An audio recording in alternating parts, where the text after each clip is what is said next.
Ok, la parte preoperatoria. Me pongo así en este modo, no en el de presentación, porque a veces hay partes en las que voy a querer escribir. Y en el modo de presentación solo está el lapicito y me va a ser un poco complicado escribir rápido con el lápiz. Muy fácil con el teclado. Listo, ya. El primer tema que tienen ustedes es el preoperatorio. O sea, como su nombre le dice, todo lo que pasa antes de que tú vayas a operar, antes de tu cirugía. Incluye la primera consulta por la que el paciente va. También tiene las indicaciones tanto prequirúrgicas, los exámenes que le pidas, y también la parte postquirúrgica, ¿ya? Entonces, nuestro preoperatorio inicia desde la primera consulta, ¿ya? Hasta las indicaciones pre y post, hasta ahí. Entonces, ¿qué tenemos que hacer en esta parte? Deberemos evaluar a nuestro paciente de una manera integral, ¿ya? Todo, no solo enfocarnos digamos, si se ha golpeado, si ha tenido un accidente, no solo enfocarnos en el accidente, sino también evaluar alguna enfermedad o alguna condición previa que pueda tener el paciente que afecte lo que es nuestra operación o nuestra decisión, el tomar también nuestra decisión sobre si operamos o no, o vamos a operar, ¿ya? Entonces tenemos que ver el paciente de manera integral, el tipo de trauma, obviamente, que es la causa por la que va el paciente, digamos, por la que lo atiendes, y las consecuencias que genera. También ver la condición del paciente en ese momento. Si es un paciente sano que simplemente tiene ese trauma, o es un paciente, como dije, con otras comorbilidades. Y también las condiciones que presenta ese paciente para que nosotros le brindemos tratamiento tanto médico como quirúrgico. ¿Ok? Entonces nos va a ayudar a determinar riesgos. El famoso riesgo quirúrgico, ¿ya? Los riesgos que pueda tener la cirugía, porque obviamente va a ser distinto operar a alguien sano que operar a alguien que tenga un problema cardíaco, ¿no? Obviamente el problema cardíaco tiene muchísimo más riesgo de alguna complicación en la cirugía, o también hay condiciones que te aumentan el riesgo de complicaciones tanto postquirúrgicas también, no solo intraoperatorias. Entonces, a tu paciente, cada vez que tú tomes bueno, las opciones de tratamiento se las tienes que brindar. Obviamente, una de esas va a ser la cirugía, y tienes que indicar también qué riesgos puede tener realizándose esa cirugía, para que luego él evalúe eso y de acuerdo a la información que tú le has dado, que tiene que ser completa, decida si quiere operarse o no, o si los tipos de cirugía, cualquier elegir tu paciente y ya tú se la haces. Normalmente, un riesgo usual de complicación quirúrgica en lo que es traumatología es el 5%, ¿ya? Normalmente casi todos tienen un riesgo de 5% de una complicación quirúrgica. Ya, por ejemplo, más del 30% de riesgo de complicación quirúrgica ya es un riesgo muy alto. Entonces ahí tú te deberías valorar más beneficio y riesgo, ¿no? ¿Qué le conviene más a tu paciente? Y obviamente explicárselo, y luego al final el que decide siempre va a ser el paciente. ¿Ok? Entonces, cuando tenemos un trauma, nosotros tenemos un primer golpe, que es el momento en sí de la fractura, que igual cuando hay una fractura se rompe el tejido, a veces cuando es abierta ocurre el daño endotelial, se activa todo el sistema de complemento, todo el sistema de inflamación, la cascada de coagulación, se liberan un montón de moléculas, ¿ok? El paciente puede llegar a estar en un síndrome de respuesta inflamatoria sistémica, y se liberan diferentes citoquinas también, ¿ok? Todo eso pasa en un primer golpe, cuando hay un daño en el tejido. Y luego está un segundo, que es el golpe que es producido, digamos, por nosotros, que se produce al momento de la cirugía, ¿ok? Entonces, luego para nuestro todo básico, principalmente examen clínico general, ¿ya? Historia clínica y examen clínico general son tus puntos más importantes y son en los cuales vas a comenzar haciendo tu diagnóstico. En la historia clínica, obviamente, está también la anamnesis y vas a poder preguntarle por signos y síntomas al paciente.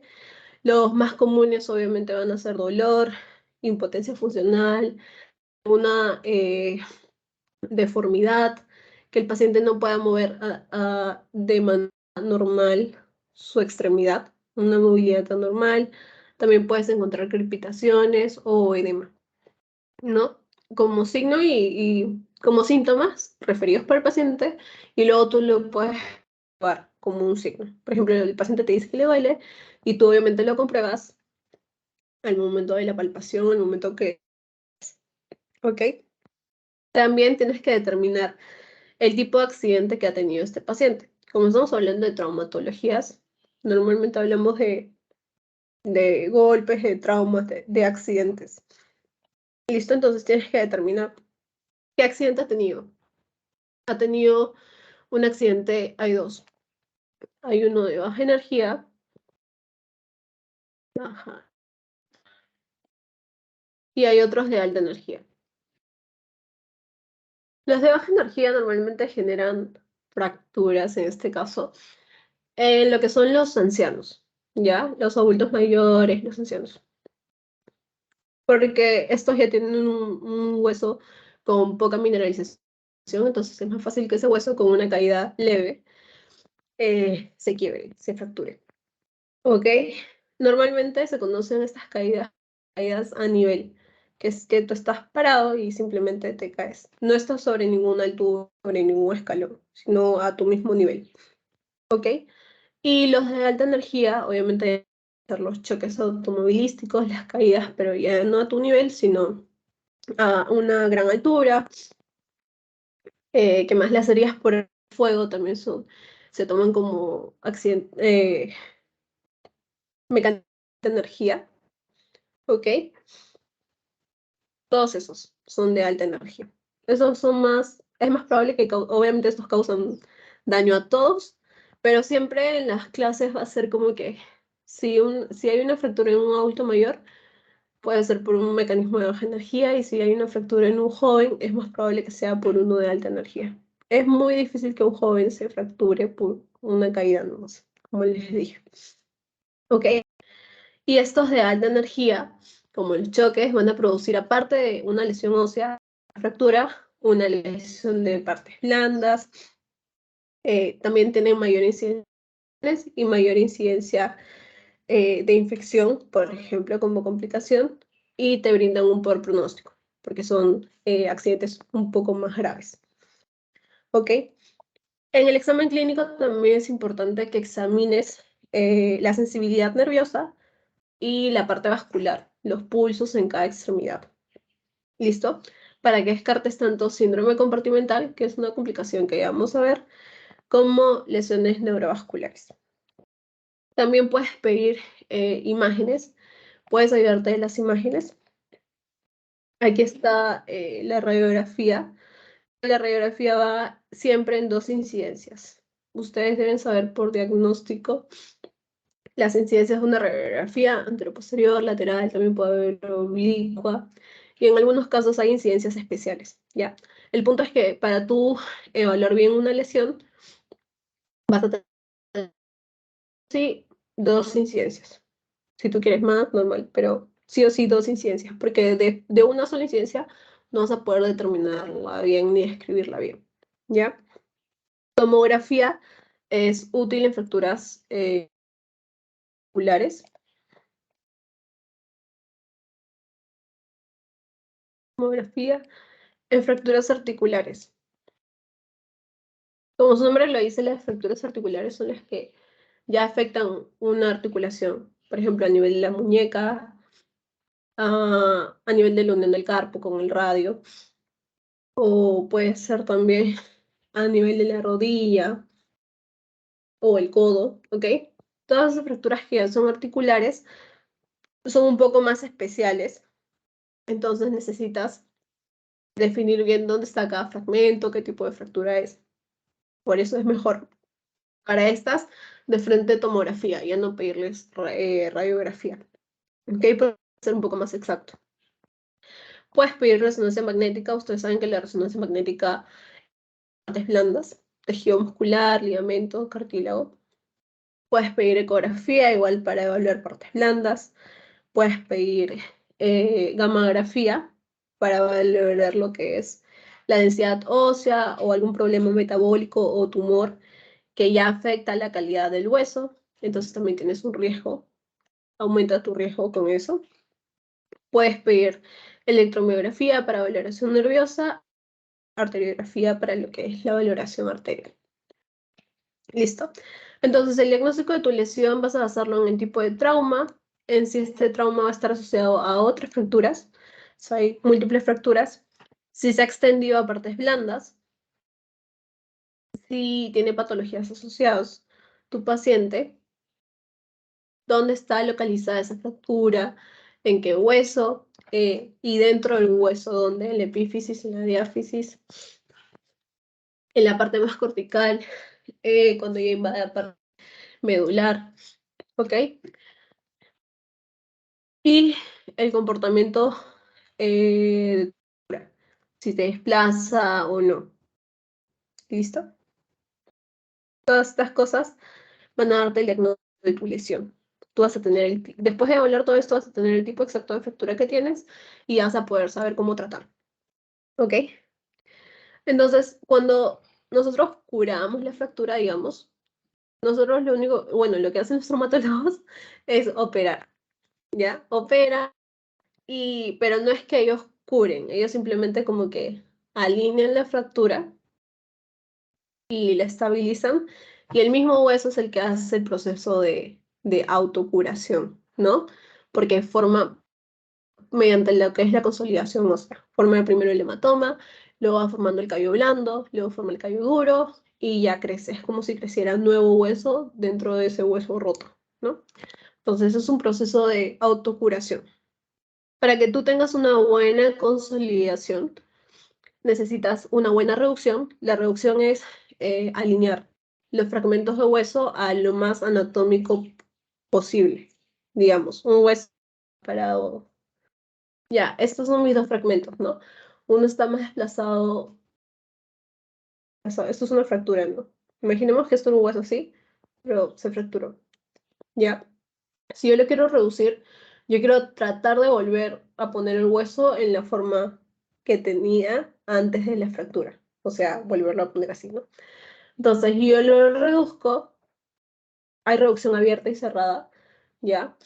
Abierta obviamente ya es quirúrgica y la cerrada es un poco más, es conservadora.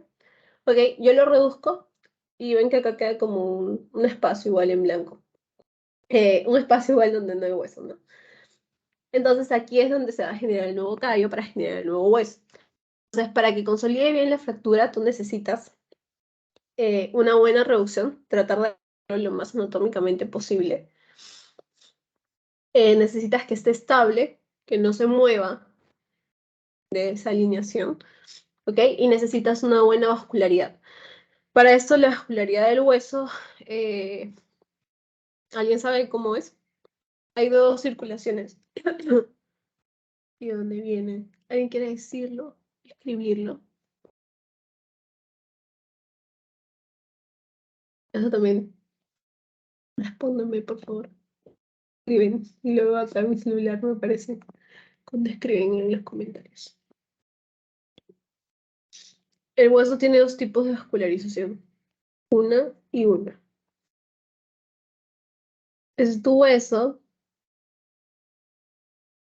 Hay una, digamos, por aquí. Y hay una por aquí. Obviamente la que está afuera es la circulación perióstica y la que está adentro es la circulación endóstica. Si esta falla, o si fallan ambas, el hueso no tiene buena vascularización, entonces no te va a poder consolidar bien, no se va a poder curar bien. ¿Ok? Entonces, para que exista una buena consolidación, tú requieres esas tres. Buena reducción, buena estabilidad, que no se mueva, y buena vascularidad. Y el tratamiento de las fracturas puede ser conservador o quirúrgico al final. ¿Listo?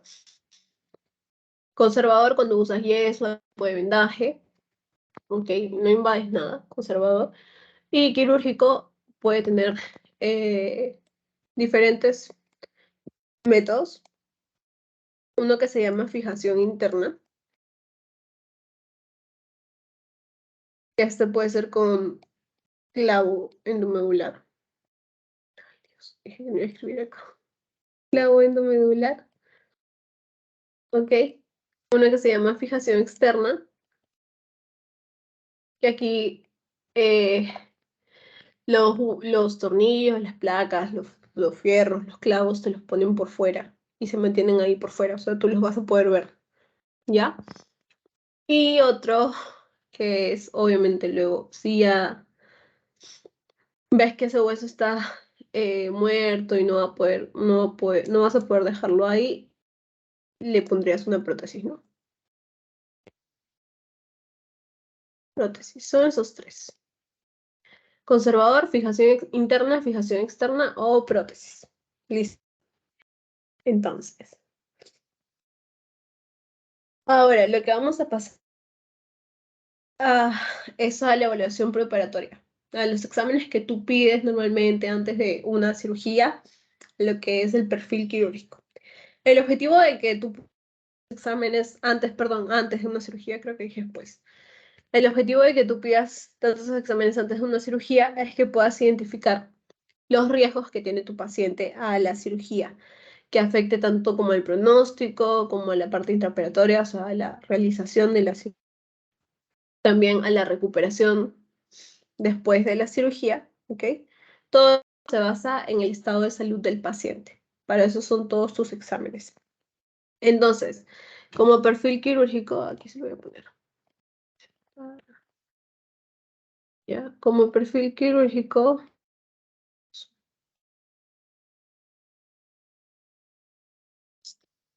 como perfil quirúrgico tú puedes tener un hemograma, puedes pedir también glucosa, urea, creatinina, grupo RH, grupo y factor sanguíneo, tiempo de coagulación también. Voy a ponerlo más arriba un ratito. Ok, vamos a, ya. Hemograma, glucosa, urea, creatinina, grupo y factor sanguíneo, tiempo de coagulación. De ahí puedes pedir examen de orina, radiografía de tórax, pruebas serológicas, el BDRL, el ELISA para el SIDA. Ahora que estamos en la época COVID, piden COVID a casi todos los pacientes antes de una cirugía y electrocardiograma. Obviamente, estos exámenes, lo ideal es que pidas a tu paciente los exámenes que tú crees que requiera después de hacerle la historia clínica y después de hacerle su examen clínico. ¿Ok?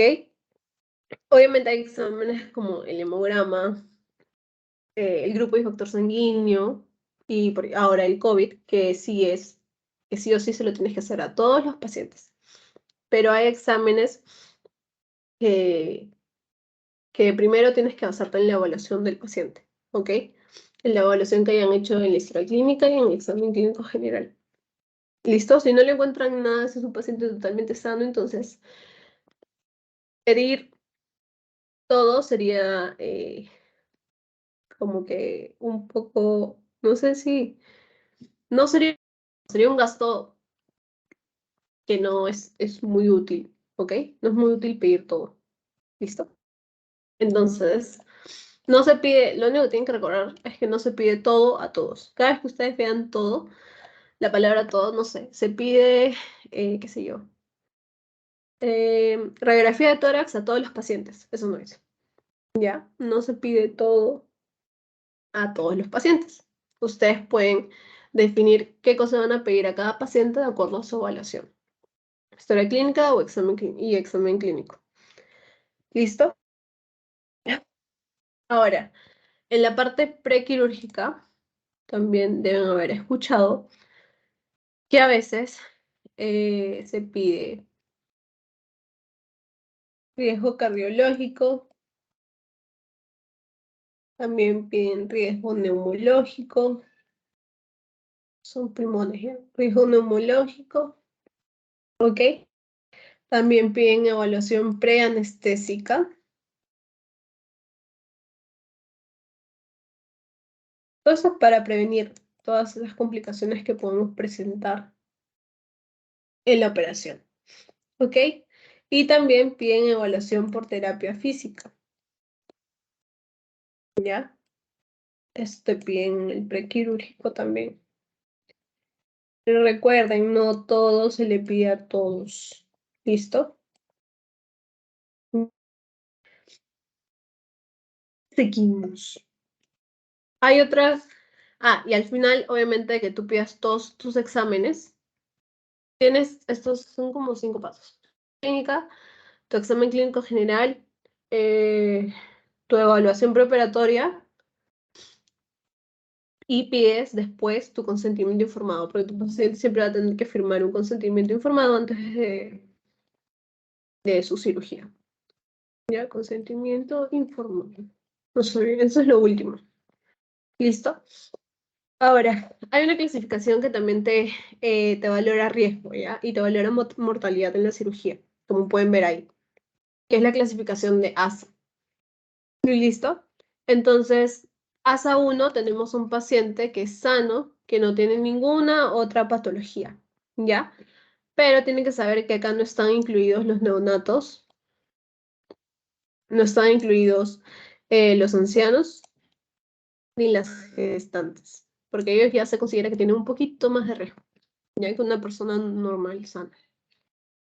En el ASA 2 es un paciente con enfermedad sistémica leve a moderada, pero está controlada. Entonces, esa enfermedad no va a limitar la actividad del paciente. Es una enfermedad controlada. Hipertensión, diabetes, hipotiroidismo, obesidad, todo pero controlado. Y acá sí vamos a incluir a estos grupos de riesgo, neonatos, ancianos y gestantes. ¿Listo?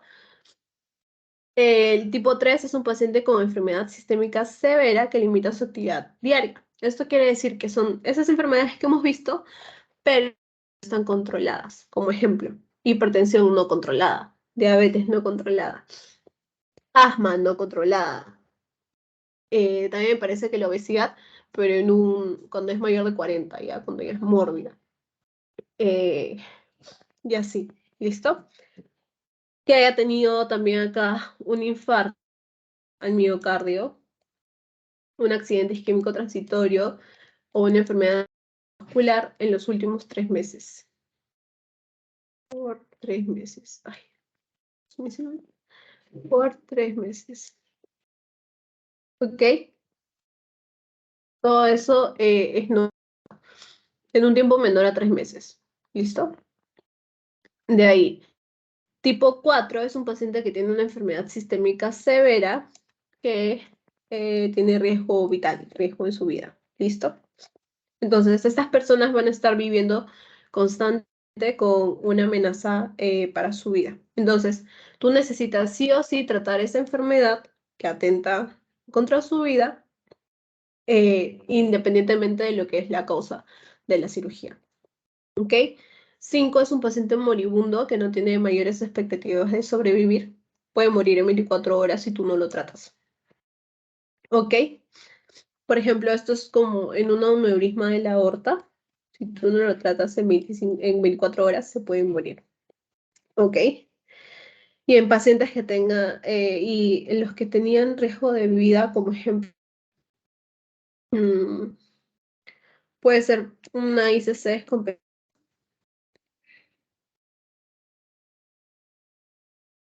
ya. Pacientes declarados de muerte cerebral son el ASA tipo 6. ¿Listo? Simplemente muerte cerebral. Y hay una última parte que puede ser estado de emergencia o también en algunos cuadros van como U, que significa estado de urgencia.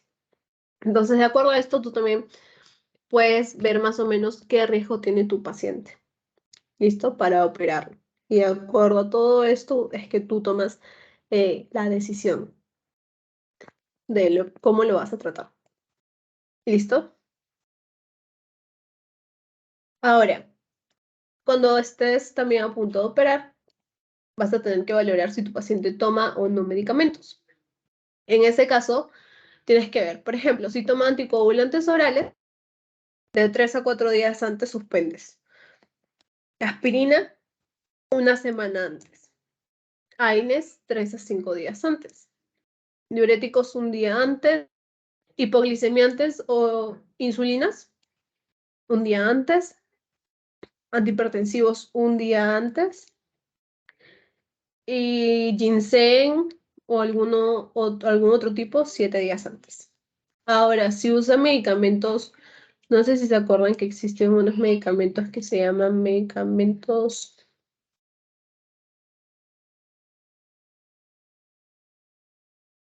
biológicos, ya que estos normalmente se usan en pacientes que tengan algún tipo de inmunosupresión, ¿ok? Medicamentos biológicos. Si el paciente está usando estos medicamentos biológicos, los suspendes 2 semanas antes de tu cirugía, ¿ok? También vas a tener que valorar, aparte de tu riesgo cardiológico y tu riesgo neumológico, es importante que tú sepas el estado nutricional de tu paciente. Eso también te va a indicar un riesgo más, digamos, para tu operación. Si tiene un riesgo 1, tu paciente está normal. Riesgo 2 es cuando ya hay una pérdida de peso, eh, pérdida del 10% del peso corporal. Riesgo 3, 20% de pérdida de peso. Y ya toma en cuenta también el valor de la albúmina, de 2 a 2,5. Y mayor de 20% de pérdida de peso corporal es un riesgo 4. ¿Listo? En el paciente, tú tienes que pedir el CD4 y la carga viral. El CD4 son tus células de defensa. Normalmente los pacientes con SIDA tienen algunos los CD4 muy bajos. Entonces, no vas a poder operar a un paciente con CD4 tan bajo porque no va a poder, su sistema inmune de defensa no va a poder responder bien. ¿Listo? Entonces, para esto sirve lo del uno normal, menos de 200. Y aparte porque sabemos que en la cirugía es común que haya complicación de infección y el cuerpo no va a poder responder si tiene muy pocas células CD4. Y la carga viral es como para protegernos nosotros, para evitar contagiarnos al tratar de operar a un paciente SIDA. No es que se deja de operar, sino se usan otras técnicas como por ejemplo usar guantes dobles, se usa protectores faciales y el que tiene que operar es el médico que tenga más experiencia para que sea una operación buena y que sea rápida. ¿Ya?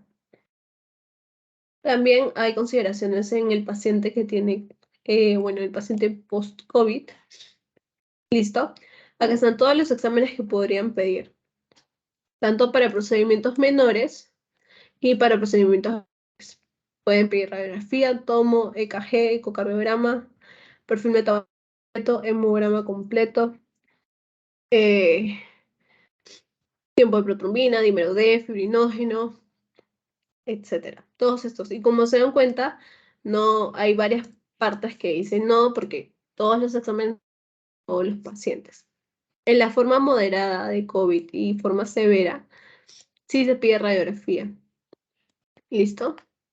Radiografía de forma moderada de COVID y forma severa. Para procedimientos mayores, sí o sí pides radiografía. ¿Listo? ¿Qué pacientes tú vas a internar apenas los ves? Vamos a poner aquí. Ya. Internar pacientes, unos ejemplos más, con fractura de fémur, pelvis o cadera, que son, digamos, las más graves. ¿Ok? Cuando hay una luxación reductible, también lo internas. Cuando tienes algún trauma de alta energía, cuando hay fractura de más de un hueso, cuando es incapaz de deambular, cuando el riesgo quirúrgico es mayor de 2, cuando hay fracturas patológicas, cuando hay enfermedades compensadas, cuando son lesiones autoinfligidas, porque ahí corres el riesgo de que otra vez se vuelva a dañar el paciente. Entonces, tienes que internar. Cuando hay fracturas expuestas. Esos son algunos de los casos en los que tú deberías internar a tu paciente. ¿Listo? Ahora sí, eso es todo sobre evaluación quirúrgica. Me demoré muy hora. Ahora vamos al tema que ya es un poquito más de traumatología, no es tan general. ¿Listo? Que es las fracturas como tal. ¿Alguien tiene una definición de fractura que me quiera decir, por favor? O, o que me digan, hay dos palabras que normalmente algunas personas confunden, que es fractura y luxación, o que no saben definir. Pero una definición simple no es que sea una definición tampoco la más pro, simplemente una simple. ¿Alguien sabe?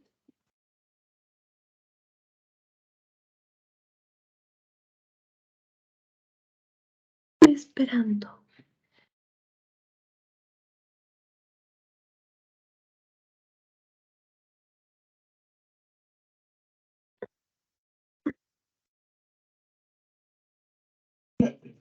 Ay, sí. Ay, me respondieron por WhatsApp. Yo decía por Teams. Pero está bien, sí. Pérdida de continuidad del tejido óseo, eso es fractura. Una luxación es pérdida de la congruencia articular. Muy bien. No te tengo guardado. ¿Quién eres? Ah, te vi, Sofi. Muy bien. Ok. Ahora también, para traumatos se tienen que recordar full anatomía, ¿ya? Ahorita no mucho, pero van a darse cuenta que con el paso de las clases sí tienen que recordar full anatomía. ¿Ok? Si les gustó anatomía, esto va a ser un poco más fácil. Entonces, ya, como bien dijo, tengo un ratito. El perrito sale.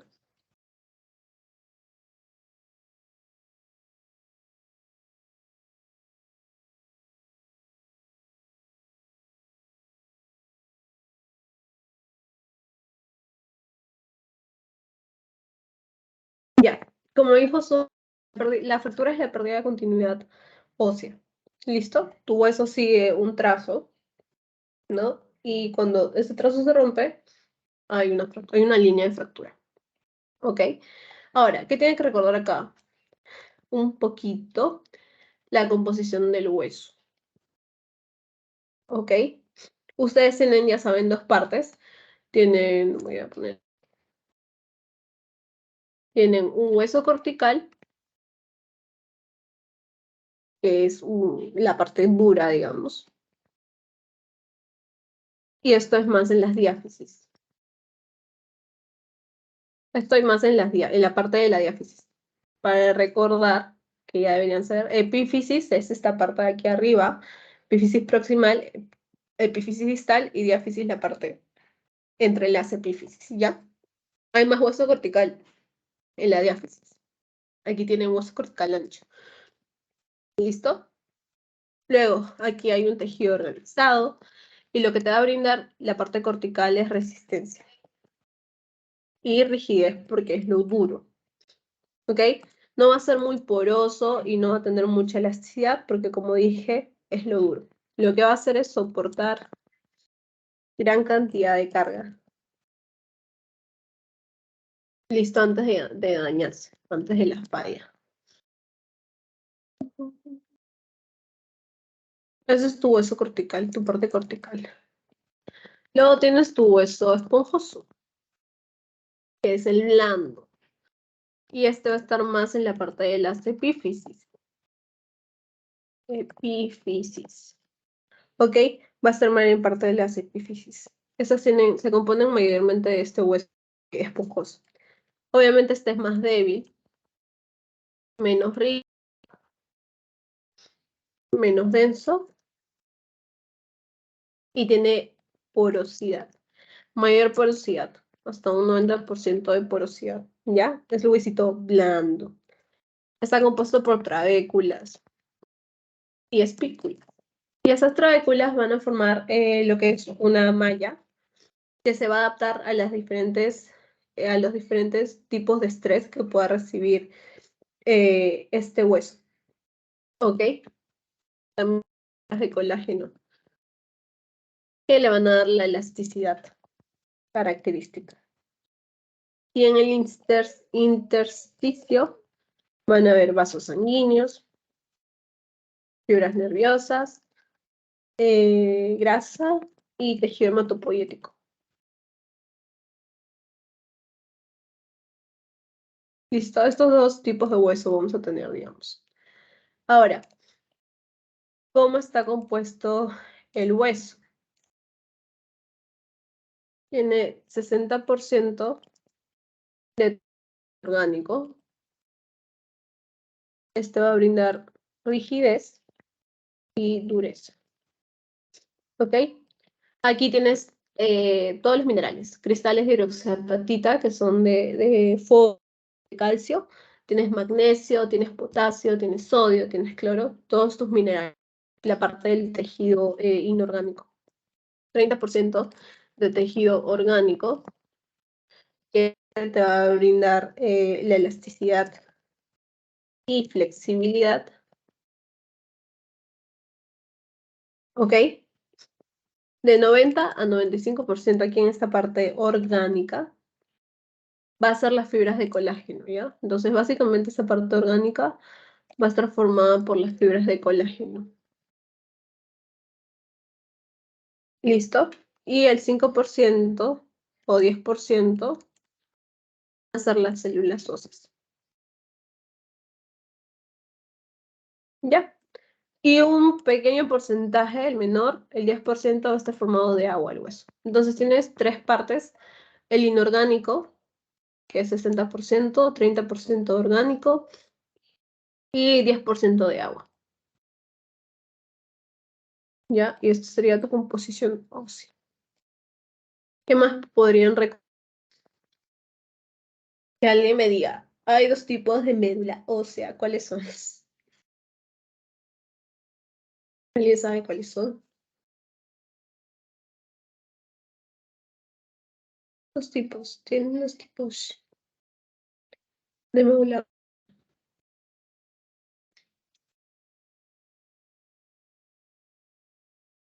Amarilla y roja, perfecto. Ajá. La amarilla, que es la de la grasa, las células sanguíneas.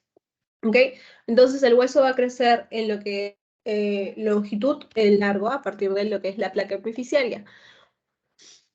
Cuando somos niños, nosotros tenemos entre la epífisis y la diáfisis, hay una zona que se llama metáfisis, que es esta. Esta, más o menos por aquí, está la metáfisis, ¿no? Entre epífisis y diáfisis. ¿Listo? Y aquí en la metáfisis se ubica la fisis, o también se le llama cartílago de crecimiento. Entonces, a partir de esta zona va a crecer tu hueso en longitud, a partir de las placas de crecimiento, o cartílago de crecimiento, o fisis. ¿Listo? Ahora, el hueso tiene diferentes propiedades. Tiene fuerza, va a tener rigidez y va a tener elasticidad. ¿Cuándo ocurre una fractura? Cuando viene una fuerza externa, como que golpea el hueso, cae directamente sobre el hueso, y este hueso, que tiene esta propiedad de elasticidad que le permite, digamos, soportar estas fuerzas que puedan venir de afuera, va a llegar un momento en que ya la fuerza sea tan grande que ya no lo soporta, entonces vence esta capacidad de elasticidad y el hueso se rompe y ocurre la fractura. ¿Ok? De ahí el hueso tiene otras funciones: mecánica, de protección, hematopoyética, también tiene función metabólica, no se olviden. Y listo. Hay diferentes mecanismos por los cuales tú puedas generarte un trauma, ya, o un daño en el hueso. Tienen un mecanismo acá. Mecanismo directo, indirecto y contracturas pueden haber. ¿Ok?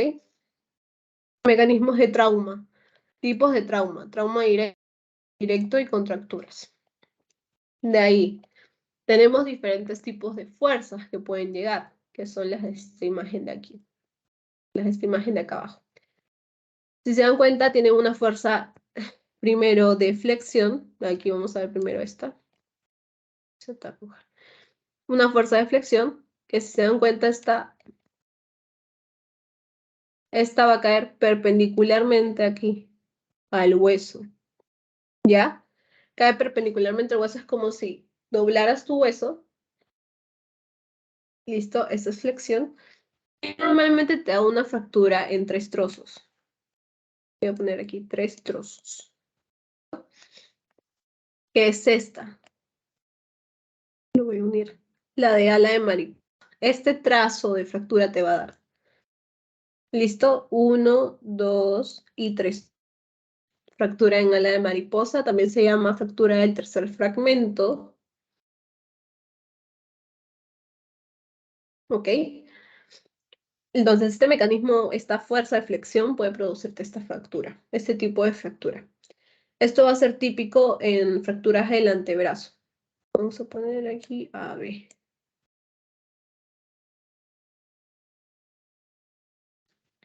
¿Ok? Luego también tienes una fuerza de rotación y torsión o twist. ¿Ok? Este es literalmente lo que dice. Simplemente como dos fuerzas que van a ir girando, una por un lado, una en un sentido y la otra en el sentido opuesto al hueso. Y ahí es que se va a generar la fractura. Y esta de torsión o twist va a generar una fractura. Por acá. Espiroidea. Esta imagen. Disculpen un ratito que la delegada me habló. Pero si están organizando todo. Hipólito.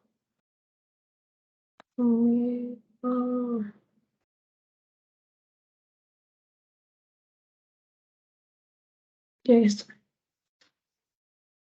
Ahora sí. Torsión y twist es esta. Simplemente girar. Esto ocurre cuando, por ejemplo, ustedes imaginen que están caminando, meten su pie en un huequito y sin darse cuenta, al momento que quieran volver a caminar, rotan, digamos, la pierna. Y es como que una parte está fija, la otra está libre y puede existir este movimiento de rotación o torsión o twist. ¿Listo? Luego está el mecanismo de compresión, que vienen dos fuerzas a cada lado eh, opuesto. Entonces van empujando, digamos, el hueso. Se va aplastando, ¿ya? Dos fuerzas que van en sentido opuesto. Se van aplastando. ¿Listo? Esto genera compresión. Esto ocurre más en las fracturas de vértebras y también en la fractura del calcáneo. Voy a poner calcáneo, ¿ok? Fracturas de vértebras y fracturas del calcáneo. Y como ejemplo, pueden ocurrir en caídas de altura. Compresión. Caídas de altura. Normalmente estas es donde aplastan, donde hay compresión así directa, podría generarte una conminuta si te aplasta, ¿no? Múltiples fragmentos. Eso ya lo vamos a ver también. Luego está la fuerza de tracción, que son dos fuerzas que igual están en la misma dirección, pero en sentido opuesto, hacia afuera, ya no hacia adentro como la compresión, sino todo hacia afuera, jalando. ¿Listo? Y aquí en estas de tracción podemos encontrar unas que se llaman fracturas por abulsión. ¿Qué pasa en estas fracturas? En estas fracturas hay una lesión de un hueso que lo que va a hacer, hay una lesión de un ligamento, digamos, que sale, los ligamentos están adheridos a los huesos. Entonces, hay una lesión de un ligamento y con la fuerza va a jalar un pedacito del hueso, o sea, algo chiquito, lo jala y se rompe. Esa es la fractura por abulsión. Igual está jalando, ¿no? Fractura por abulsión. O sea, rompe esa inserción muscular que se tenía sobre un hueso y en el momento de romper, justo se lleva un pedacito del hueso. ¿Listo? Y por último también están la cizalladura o corte, cut, que igual son dos fuerzas que van en sentido opuesto, en dirección opuesta, pero está a nivel vertical. ¿Listo? Estas normalmente te generan una fractura transversa, trazo horizontal. ¿Ok? Por cizalladura. Esto es perpendicular al eje de la diástasis. Entonces tienes esos tipos de fuerzas: compresión, tracción, flexión, torsión y cizallamiento. ¿Qué más? En trauma directo, aquí te van a producir fracturas con minuta.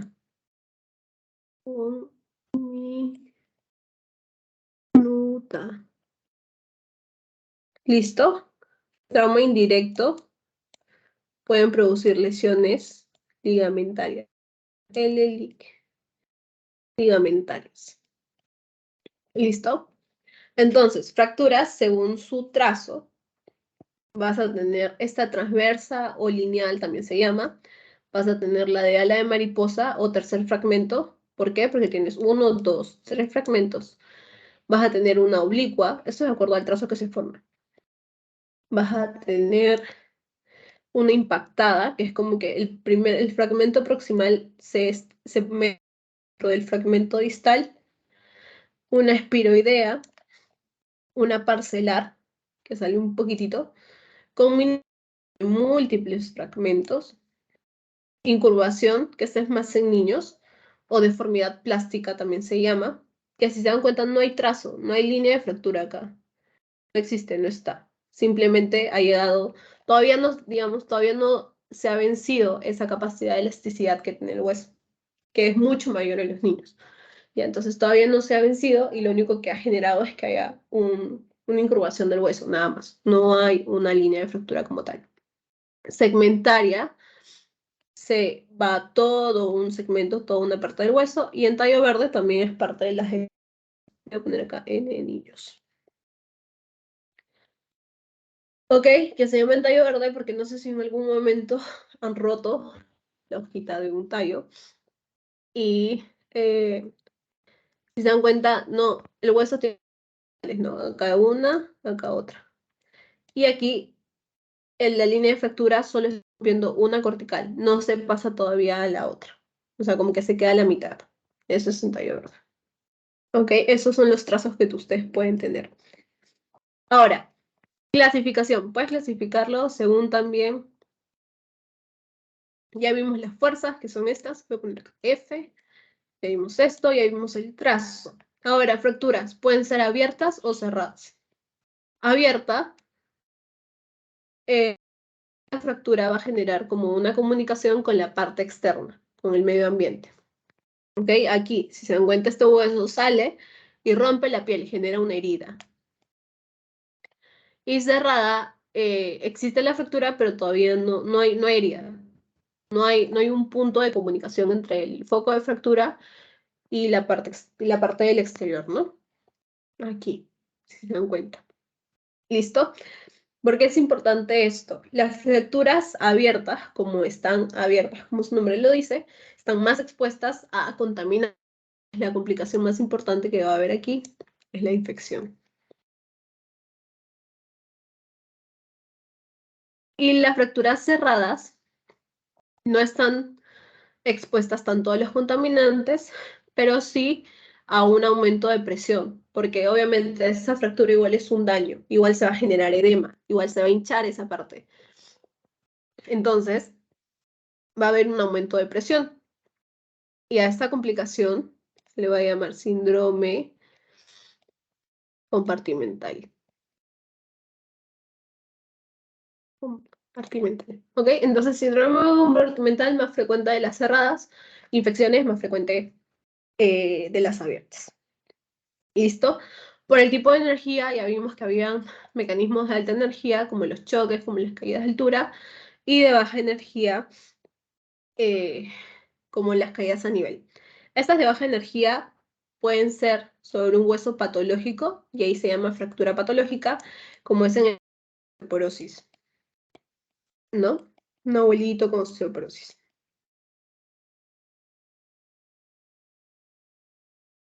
O también puede ser una fractura por estrés o fatiga, que es por múltiples microtraumas. Así, múltiples traumas. Por ejemplo, los soldados. Los soldados van marchando y marchan con fuerza al momento, al momento en que su pie cae sobre el suelo, van con fuerza. Y esto lo hacen un montón de veces. Esto puede generar poco a poco daño sobre el hueso hasta que se llega a fracturar. Eso es fractura por estrés o fatiga. Por ciclos de microtraumatismos que son repetidos constantemente en el mismo hueso. Es como que le estés dando y dando al mismo lugar, al mismo hueso. Al final te va a generar una fractura. ¿Listo? ¿Por qué en los niños hay fracturas que no vemos en adultos? Porque en el hueso infantil vamos a tener otras características. Como les dije, tiene más elasticidad, es menos frágil. Entonces, esta capacidad de elasticidad es como si estuviera al máximo, ¿no? Entonces, no es que una fuerza de frente ya lo va a fracturar o romper. El periósteo va a ser más grueso, entonces va a ser más difícil que se rompa. Tiene periodos de inmovilización más cortos, porque es más fácil que se regenere un hueso de niño. Presencia de cartílago epificiario y nucleación. Esto es lo que va a favorecer esta consolidación, que es lo que necesitamos para que se cure tu fractura. Necesitamos de la consolidación. Como el niño está en constante crecimiento, esto es lo que está ocurriendo en el niño sin necesidad de la fractura. Así que esto va a ayudar a que la fractura cure más rápido. Tiene mayor capacidad de regeneración tisular también, rápida consolidación de fracturas, como les dije, retrasa de consolidación y la pseudoartrosis. La pseudoartrosis es que no ocurra este proceso de consolidación. Entonces, en lugar de que se forme el callo, no hay callo. Como un vacío, no se cura tu hueso. Entonces, eso lo vamos a ver ahorita en las complicaciones. Ya evita también las consolidaciones viciosas. Consolidación viciosa es que el hueso no cura de forma normal. Digamos, puede estar hacia afuera, puede estar curando hacia adentro, ¿ok? No está en su forma natural. Hipercrecimiento tras la fractura y la presencia importante de los cartílagos de crecimiento o también llamados fisis. ¿Listo? Ahora, acerca de lo que es la consolidación. La consolidación va a tener diferentes etapas. La principal, la primera, es esta, la formación del hematoma. Toda consolidación va a empezar con esta formación del hematoma. A partir de esto, ustedes saben que van a haber eh, diferentes factores que van a estar involucrados porque empieza la inflamación, ¿ok? Empieza esta fase de inflamación. ¿Para qué? Para limpiar este foco de fractura que tenemos acá. Listo, empieza a aumentar la permeabilidad y van a llegar los diferentes mediadores.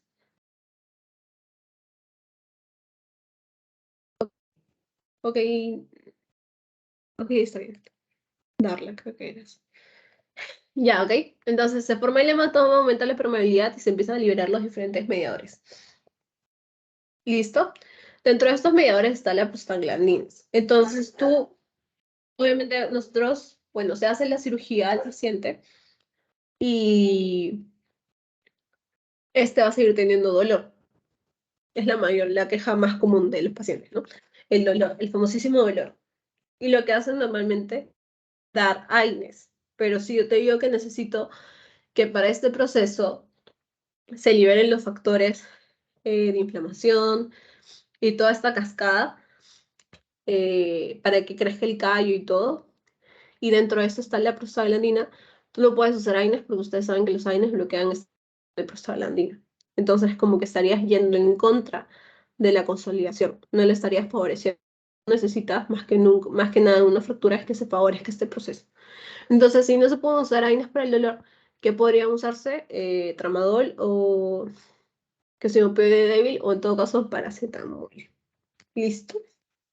Pero la idea es esta, por ejemplo. Hay una consideración especial. Y así como hay consideración especial para esto nos sirve también aprender todas estas cosas. Para hacer diferentes tipos de consideraciones en cada tratamiento que vaya a paciente, según el tipo de paciente. Todo es muy individualizado. ¿Listo? Luego de la formación del hematoma, se va a formar el callo blando. Empieza la formación del callo blando. Empiezan a crearse nuevos vasos sanguíneos. Luego, aquí van a empezar a actuar lo que son los osteoblastos, los fibroblastos, ¿ok? Y es importante que sepan también que el reposo va a estimular la aparición de estas células, los osteoblastos, que son a formarte un nuevo hueso, si se acuerdan un poco de histología. Entonces, ¿qué necesitas normalmente cuando tienes una fractura después de operar? Que tu paciente esté en reposo. Si tu paciente se mueve, si no te hace caso y le das reposo de 6 semanas y él a la semana ya está caminando, no va a consolidar. Y una fractura que tú has tratado inicialmente con tratamiento conservador, o sea, sin cirugía, puede pasar a ser una fractura más compleja y vas a tener que tratar con cirugía. Entonces es importante también tomar en consideración las partes de la consolidación. ¿Ok? Entonces empieza a aparecer los osteoblastos para formar el callo blando. Luego se van a depositar los cristales de hidroxiapatita para ir formando el callo ya duro. Y al final va a ocurrir la remodelación. La remodelación es cuando el hueso se vuelve lo más posible a como era antes de la fractura. Entonces ahí tienen sus 4 pasos. Hematoma, callo blando, callo duro y remodelación. ¿Ok? Cada hueso tiene un tiempo diferente de consolidación. También tienen que tomar en cuenta eso. No todos van a estar en el mismo tiempo. ¿Ya? Y para que una fractura consolide bien, requiere de buena reducción. La reducción es cuando tú lo tratas de alinear a la forma más anatómica posible. Buena reducción, buena inmovilización, el reposo, y también un buen aporte vasculosanguíneo, normal aporte vasculosanguíneo, que son el perióstico, la circulación perióstica y la circulación endóstica. ¿Listo? Necesitas estas 3 cosas.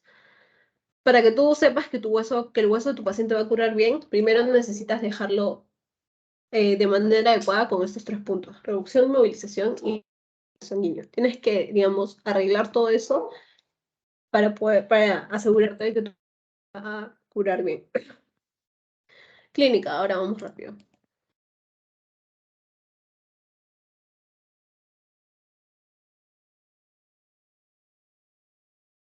Vas a tener 3Ds para cualquier tipo de fractura, todas las fracturas en general ya. Dolor, deformidad y disfunción. Estas son tus 3D.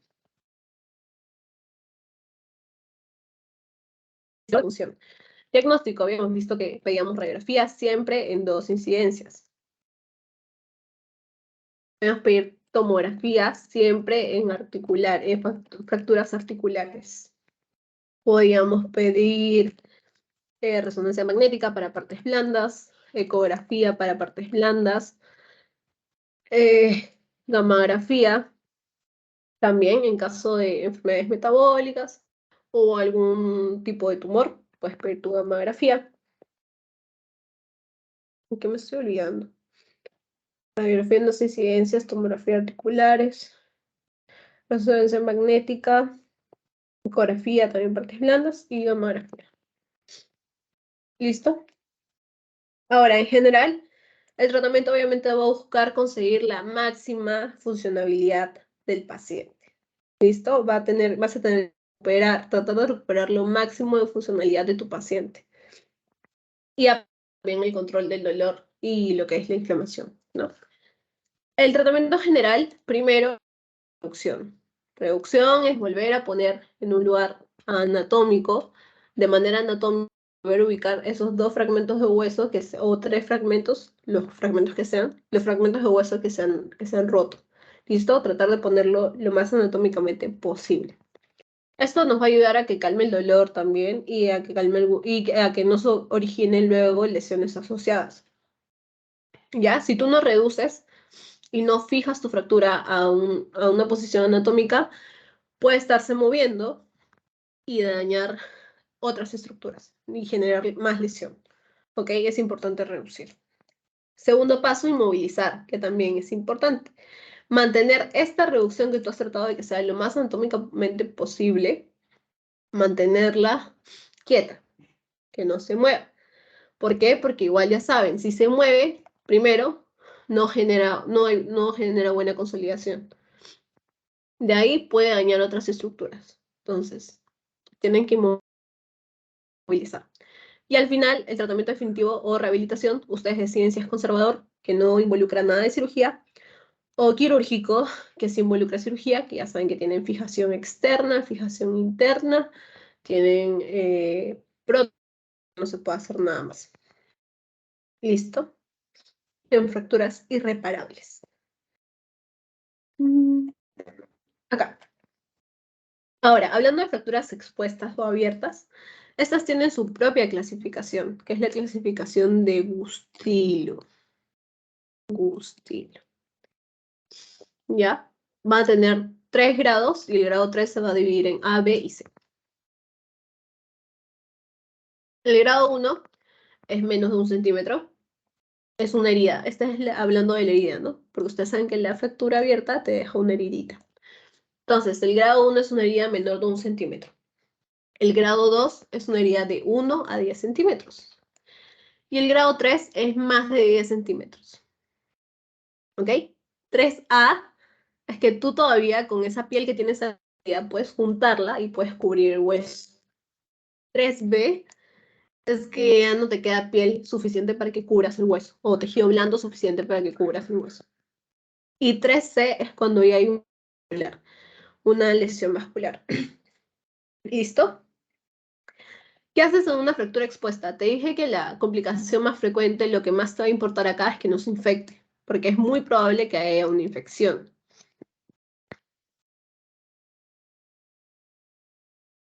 Entonces, tu objetivo cuando te lleguen fracturas expuestas es evitar esto, evitar la infección.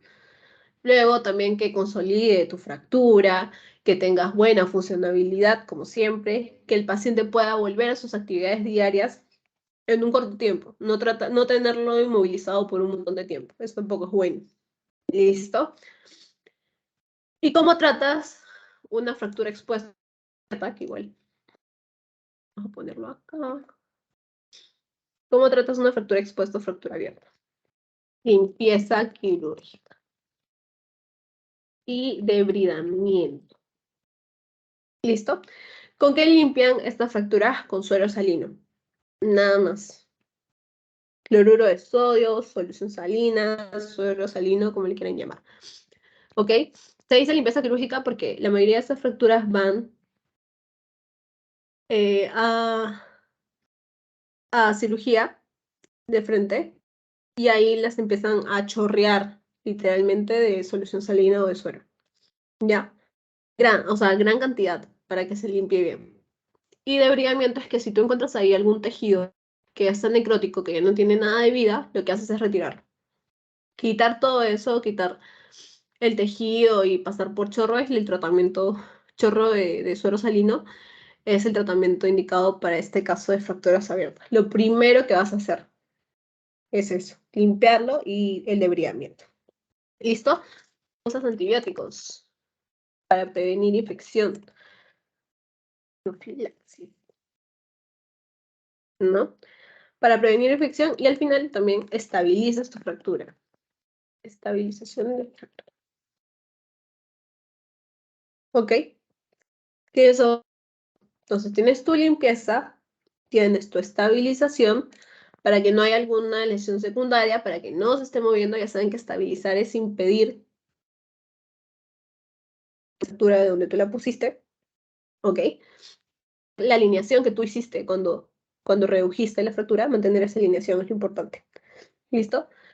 En antibióticos se usan las cefalosporinas de primera generación y ya cuando es un tipos más graves, el 2 y el 3, usa cefalosporina de primera generación como la cefalosporina más amicacina. Es un aminoglucósido, amicacina, aminoglucósido, ¿ok? Entonces, cefalosporinas de primera generación para las 1, y cuando ya es una de grado 2 o 3, combinas la cefasolina con un aminoglucósido como la perdón, amikacina. Y si consideras, bueno, y la mayoría de las lesiones tienen la prevención antitetánica, ¿ok? Su vacuna para prevenir el tétanos. ¿Listo? Ahora, en estas fracturas expuestas o abiertas también es muy común, por ejemplo, si hay una lesión vascular, que hayan un gran sangrado o una gran hemorragia. ¿Ya? No solo de cualquier tipo de fracturas, ¿ok? Pero más en estas abiertas o expuestas, en las más graves, las que vienen de choques, las que vienen de caídas, las que vienen de accidentes súper, súper graves, normalmente podemos tener esta pérdida de sangre. Entonces tú no puedes entrar a operar tampoco sin prevenir esto. Para esto tienes unos parámetros de shock hipovolémico, que es un poquito más de media interna que traumato, que cirugía. ¿Listo? Entonces, que te van a ayudar a valorar más o menos cuánto ha perdido de sangre el paciente, cuánto tienes que reponer tú y con qué vas a reponer. Entonces, si es una pérdida leve, por ejemplo, reemplazas con cristaloides. Igual en la moderada. Cuando ya es una pérdida un poco grave, ya le agregas sangre y en la masiva también. ¿Ok?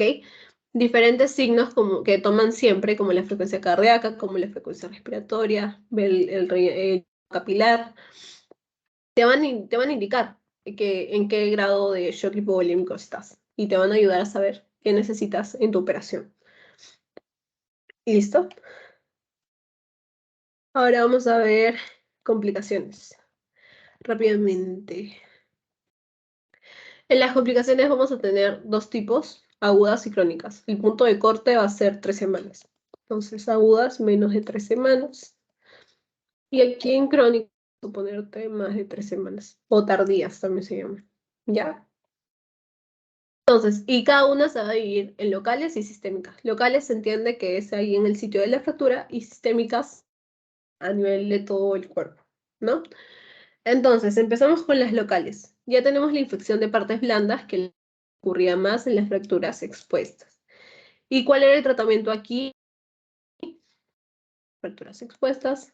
Tenía quirúrgico, debridamiento, estaban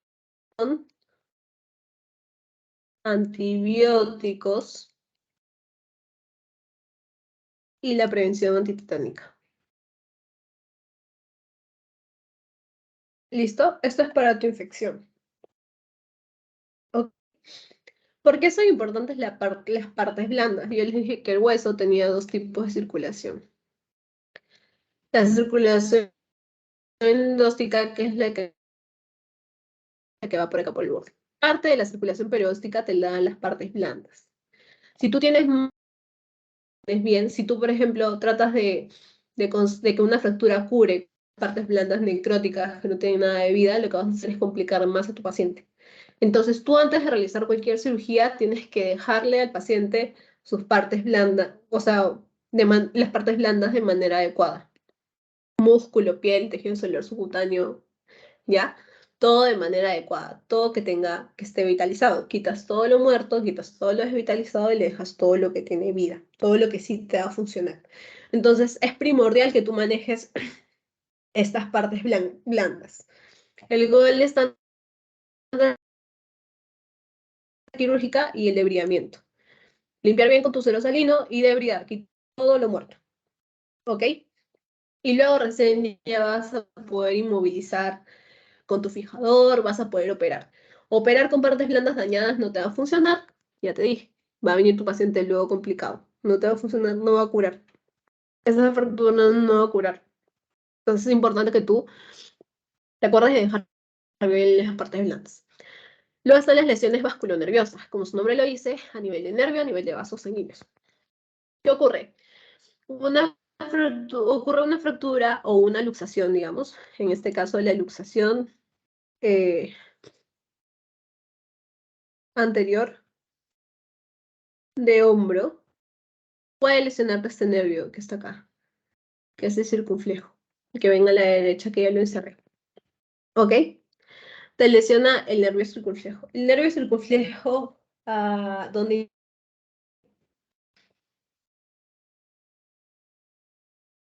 hay un músculo que inerva el circunflejo. También se llama nervio axilar o circunflejo. ¿Alguien se acuerda? A ver, hay que recordar la anatomía también. Porque va a venir tu paciente con una clínica característica y tú vas a poder de frente saber qué nivel o qué estructura está dañando tu fractura, tu luxación. Ok, lo más común es que esta luxación sea anteroinferior. Adelante y luego se desplaza hacia abajo. Luxación de hombro, adelante y hacia abajo. Ahí comprime, empuja, tracciona este nervio circunflejo. Y este nervio circunflejo inerva al músculo deltoides. Entonces tú vas a tener, tu paciente va a venir con alguna parestesia o paresia aquí a nivel del deltoides. Te va a decir, me duele, siento un hormigueo, se me adormece el hombro, y tú vas a saber que tu nervio circunflejo está dañado. Entonces tienes que tratar eso también. Luego, ¿por qué más se puede dañar el nervio circunflejo? Por una fractura de húmero proximal. Aquí como está en la imagen, el hueso húmero aquí está fracturado del cuello quirúrgico, ¿no? Y ahí está, ahí justo quirúrgico discurre el nervio circunflejo. Entonces, aquí lo que va a pasar es que este nervio circunflejo que inervaba al músculo deltoides, ya no lo va a inervar más, y va a generarse una atrofia del deltoides. Entonces el paciente va a venir con su hombro aplanado. Ya no va a tener esta curva normal que tenemos todos.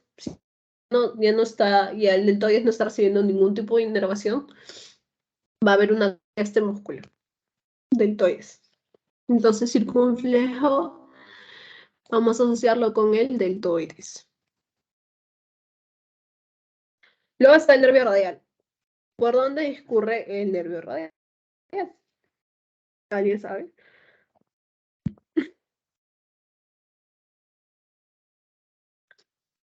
Si no se acordaban, el cuello quirúrgico es este que está acá en la imagen dañado y el cuello no está acá arriba.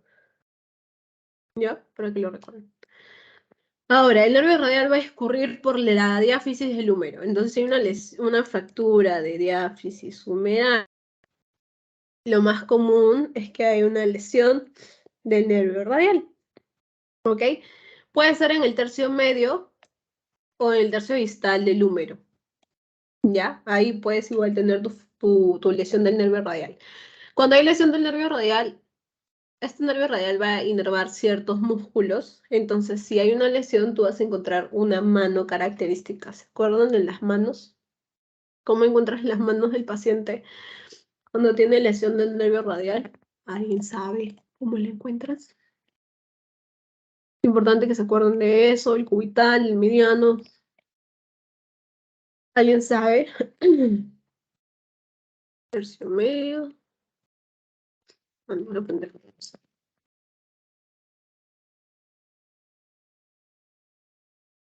No me responde. Mano en gota, mano caída. Muy bien. Sí, esa es la. Entonces tu paciente va a venir con su mano así porque el nervio radial inerva los extensores. Como ya no se está inervando porque está dañado, ya no va a poder levantar la mano, no va a caer. Mano en gota o mano caída. ¿Ok? Ahora, hay una fractura específica que es la fractura de Holstein-Lewis. Tiene nombre propio. Esto ocurre en la unión del tercio medio y del tercio distal del húmero. ¿Qué otra característica tiene? Que haya lesión del nervio radial. ¿Qué otra característica tiene? Que sea una fractura con trazo espiroideo. Ya, si tú encuentras estas tres, que sea de trazo espiroideo, que haya lesión del nervio radial y que esté ubicada entre la unión del tercio medio y tercio distal del húmero, estás frente a una fractura de Holstein-Lewis. ¿Ok? La lesión, hay tres tipos de lesiones nerviosas periféricas que van a encontrar. Va a ser la neuropraxia, axonotmesis y la neurotmesis. Listo, la más grave es la neurotmesis porque se rompe, es como una sección completa del nervio, tanto tejido conectivo alrededor como el mismo nervio que está discurriendo por el medio. ¿Ya? Lo más común que se encuentra en nervio radial, lo voy a poner acá, Es neuropraxia. Por si les preguntan ese tipo de lesión. Ahora, ay, yo puse aquí la de Lewis, Austin Lewis. Ya, bueno, acá está. Lesión del nervio mediano. La lesión del nervio mediano puede ocurrir por fracturas supracondilias, o sea, sobre el codo, aquí, como ven en esta imagen. Fracturas supracondilias pueden lesionarte el nervio mediano. Entonces, el nervio mediano puede escurrir por aquí o también a nivel de la muñeca. Vas a tener entonces una lesión proximal y una lesión distal. Esta lesión proximal es la que estamos viendo ahora y va a ser principalmente motora. La lesión distal es principalmente sensitiva. Entonces, la lesión distal te va a dar sí, del túnel carpiano. No sé si han escuchado. ¿Por qué? Porque a nivel de la muñeca tenemos el retináculo flexor. ¿Listo? Esto por múltiples movimientos repetitivos, como teclear, como coser, como martillar, ¿ok? Va a fibrosarse el retináculo extensor, perdón, flexor, y justo por ahí va a pasar el nervio mediano. Entonces, al fibrosarse, al comprimirse, lo va a aplastar y te va a generar una sensación de dolor intenso y de adormecimiento. No es tanto inmovilidad, ¿listo? Es más adormecimiento, dolor nocturno, es un poco más sensitivo, ¿ok? Pero en el caso de la parte motora o proximal, que es aquí en las fracturas supracondilias, que es lo que estamos viendo ahora, el paciente va a venir con la lesión, con la mano característica del nervio mediano, que es la mano del predicador. Oye, acá no puse mano.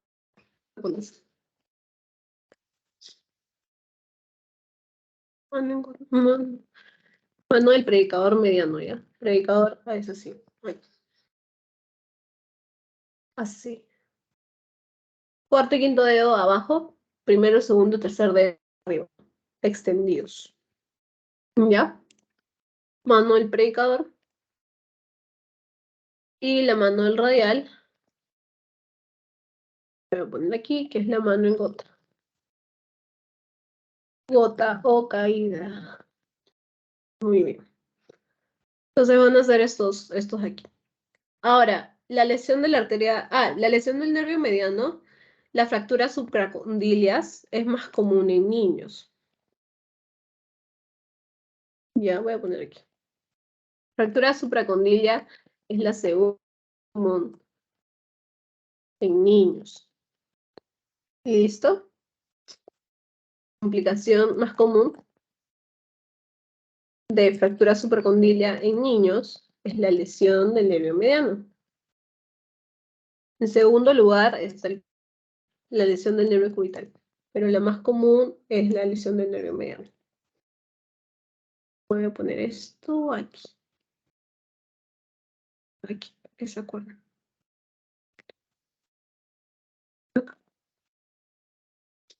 Luego está la lesión de la arteria braquial. ¿Cómo se puede lesionar esta arteria braquial? Va a ser igual la lesión más mortal. Ya, vamos a poner aquí, para que se acuerden. Más... ay, más mortal. Esta lesión más mortal. ¿Listo? La lesión arterial más mortal es esta, la de la arteria braquial. Y así como, estos son solo ejemplos. Así a nivel de la pierna, también cuando hay fracturas, pueden lesionarse los diferentes nervios en las diferentes arterias. Simplemente es cuestión de que ustedes evalúen en el examen clínico. Pulsos y nervios. Está el síndrome compartimental, que este es uno de los más importantes. Que ya les dije que ocurre porque, que es todo lo que está en esta parte. Ocurre por un aumento de presión. Aumento de presión en los compartimentos musculares, que lo que hace es que caiga la perfusión a nivel de la perfusión sanguínea y genera, por lo tanto, isquemia y necrosis. Puede producir tanto necrosis muscular como necrosis nerviosa.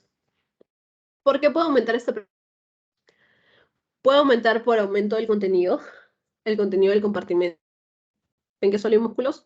Pero si hay algún tipo de lesión, se genera edema y ese contenido aumenta, obviamente, por el líquido, ¿no? Aumenta. Si hay sangrado, igual, aumenta el contenido. Eso hace que aumente la presión, cae la isquemia. ¿Listo? O puede ser por, ¿cómo decirlo? Por limitación en el compartimento. Este compartimento normalmente puede extenderse un poco, ¿no? Entonces, si el contenido supera esto, entonces, si hay mucho, mucho contenido, ya rompe esta capacidad de que se extienda. Obviamente se genera el síndrome compartimental. Pero también hay diferentes mecanismos que van a hacer que no se extienda. Este compartimento que normalmente se puede extender ya no se extiende. Uno de esos es el yeso. ¿Ok? Un yeso, digamos, muy apretado no va a permitir que este compartimento se extienda. Aumenta la presión, ya no por aumento del contenido, sino por limitación del mismo compartimento y caída de la perfusión y por lo tanto isquemia. ¿Ok? ¿Cómo se va a lesionar? ¿En qué orden? Primero, hay una lesión nerviosa. Luego, la vena. Y al final, la arteria. ¿Ok? Estos tres. Nervio, vena y arteria. En ese orden se va a ir dañando. Y esto lo vamos a ver justo en la clínica, en cómo se va a ir presentando la clínica. Vas a tener seis síntomas y signos, ya que van a ser preisquémicos y posisquémicos. Se van a llamar las 6P de síndrome compartimento. Entonces, si primero se lesiona el nervio, primero van las parestesias. ¿Ya? De ahí puede ir el dolor, pain o dolor, por eso P. El dolor es un dolor intenso, ¿ok? Tú intentas moverle los deditos de las manos o los deditos del pie, de acuerdo a dónde esté la lesión, y el paciente va a sentir un dolor intenso, ¿ya? Un dolor exagerado, digamos. Ese dolor no va a calmar con nada. Te va a decir que ha tomado 1000 pastillas y no le ha calmado todavía. ¿Listo? Entonces, dolor intenso, dolor al movimiento pasivo, que es eso que les digo de moverle los deditos, y dolor que no calma con analgésicos. ¿Listo? Luego, sigue la presión. Vas a ver una piel, así como está aquí en esta imagen, en arrugas, una piel tensa, es lo que vas a ver. Y luego van a seguir los posisquémicos. Dentro de los posisquémicos vamos a tener, como ya se lesionó el nervio, toca la vena, ya, la vena, y por aquí vamos a tener lo de la vena. Entre el 3 y el 4, cianosis. Antes de que tu extremidad se vuelva pálida, primero se va a volver cianótica por la lesión de la vena, y luego ya vas a poder hablar de palidez, número 4. Palidez, dentro de las 6P, por la lesión arterial. Luego de la palidez, parálisis. Aquí hay una parálisis característica que es la de Volkmann, que ocurre en un síndrome compartimental en el antebrazo. Que la mano la van a encontrar así como está acá en esta imagen. ¿Ya? Parálisis de Volkmann, síndrome compartimental en el antebrazo.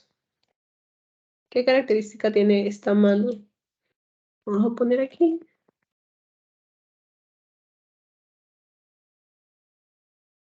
Ok, síndrome compartimental a predominio del antebrazo.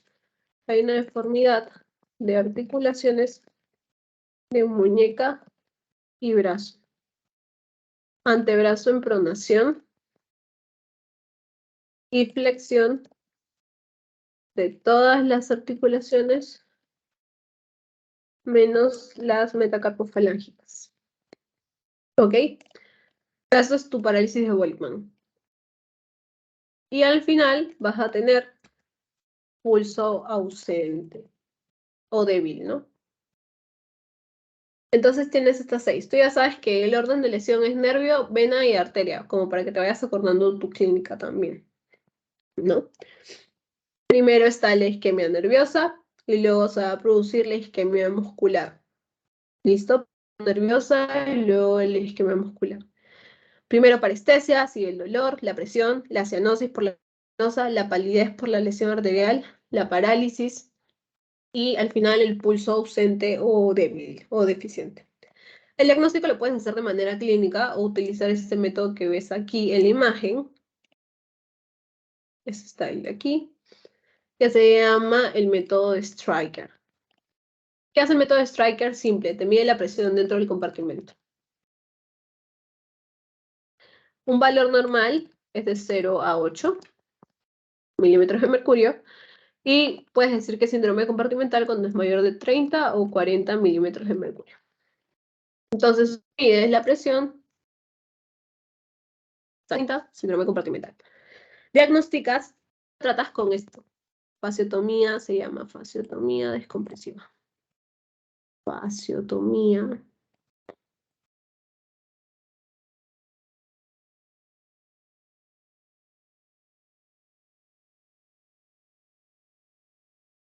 Descompresiva. Consiste en hacer cortes para liberar la tensión, la presión que hay dentro de esos compartimentos. Entonces tú tienes diferentes compartimentos. Tienes compartimento anterior, tienes compartimento posterior, ¿ok? Profundo, tienes compartimento posterior superficial y tienes compartimento lateral. Anterior, posterior profundo, posterior superficial y compartimento lateral. 4. ¿Cuál es el que más frecuentemente vemos afectado en el síndrome compartimental? El anterior. ¿De qué hueso es característico el síndrome compartimental? Lo más frecuente, tibia. Tibia, ¿ya? Listo, la causa más frecuente es por fractura de diáfisis de tibia. Ahora, ¿cómo liberas esto? Haces un corte medial y haces un corte lateral.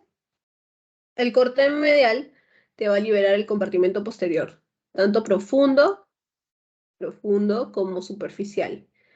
Y el corte lateral te va a liberar el compartimento anterior y el compartimento lateral. Y ya tienes todos tus compartimentos liberados y tu síndrome compartimental tratado. ¿Ok? Luego, como sistémico, está la embolia grasa. ¿Ya? La embolia grasa va a asociarse a fractura de huesos largos, como lo dice aquí, y más frecuente es justo el que está acá en la imagen, fémur. Fémur. ¿Ya? Sobre todo el miembro inferior, fémur. Esto es más frecuente cuando no hay inmovilización del miembro. Si tú haces una mala inmovilización, este foco de fractura va a empezar a moverse, va a generar micromovimientos que van a producir microtrombos o microémbolos que van a viajar hacia el pulmón y producen esta clínica de embolia grasa. Lo primero que vas a tener es esto, petequias en tórax superior, cara y conjuntivas. Luego de estas petequias, esto es por una microisquemia que ocurre en los capilares más pequeñitos, tienes estas petequias. De esto vas a tener la alteración de tu conciencia, que ocurre entre las 16 horas. Luego vas a tener tu clínica respiratoria, que es la más frecuente, que va con disnea, taquipnea, taquicardia, saturación baja. Si pides radiografía vas a tener esto, tormenta de nieve. ¿Ok?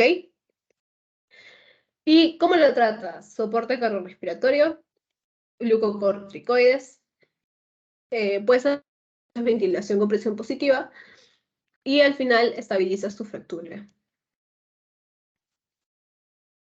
¿Ya? Este es tu embolia grasa.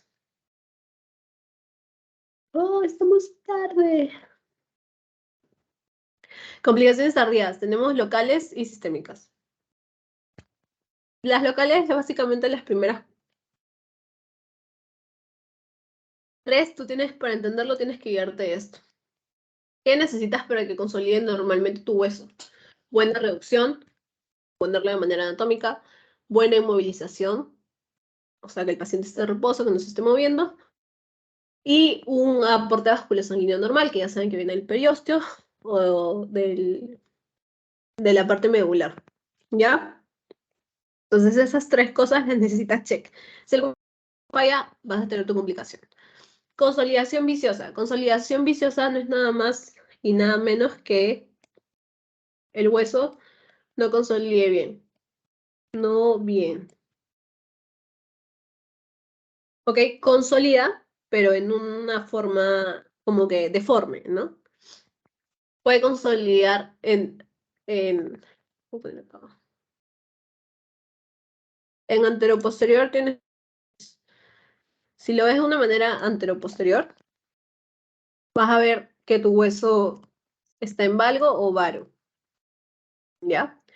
Y si lo ves de manera lateral, vas a ver que está en recurvatum, que es como con un piquito hacia atrás, así, o en antecurvatum, que es con un piquito adelante. ¿Ok? Es una consolidación viciosa. Tu hueso está consolidando feo, no está consolidando de manera normal. Normal tiene estas deformidades. Retraso en la consolidación. Es que ya pasó tiempo. Para esto ya saben que cada hueso tiene su tiempo de consolidación. Tienen que ver también basarse en eso. Y tarda más tiempo de lo habitual. ¿Ya? Entonces, aquí van a darte un punto de corte. Dios. El punto de corte aquí es 6 meses. ¿Ya? Pasaron 6 meses de que lo operaste y le haces un seguimiento, una radiografía, y ves que todavía no ha consolidado, todavía no es el callo, todavía no ha consolidado. Esto significa que hay un retraso de consolidación. Es simplemente esto, que está demorando un poco más de lo normal. ¿Ya? ¿Listo? Luego, ¿por qué ocurre esto? Todas estas cosas ocurren ocurren por una mala reducción o por una mala inmovilización. Consolidación viciosa, retraso en la consolidación por mala reducción o por mala inmovilización. En el caso del retraso de la consolidación, hay factores externos, como es el yeso que está mal puesto, que si pones mal un yeso, si está muy suelto, digamos, eso permite que siga habiendo movimiento. Tu fractura, entonces, genera un retraso en la consolidación, no va a consolidar o va a consolidar mal. O factores internos, por ejemplo, fumadores, muchas veces demora mucho su consolidación. Eso también tienes que indicarle al paciente, que no fume porque no se va a curar. Pacientes con mielomas, con alguna patología, hipertiroidismo, con hiperparatiroidismo, con alteraciones del calcio, ¿ok? Diferentes factores que te van a, a alterar la consolidación. Un ratito. Escúchame, háblale la Valentina, mi mamá, ¿vale? Ya. La pseudoartrosis es que no consolida. Vamos a poner una X. Una X y un círculo, para que sepan que no consolida. Consolidación viciosa que consolida feo, pónganlo así. Retraso en la consolidación que está demorando. Y pseudoartrosis que no consolida. Para la pseudoartrosis hay dos tipos. Vascular y vascular. ¿Ok? Entonces, vamos a ver vascular. Está aquí. Vascular.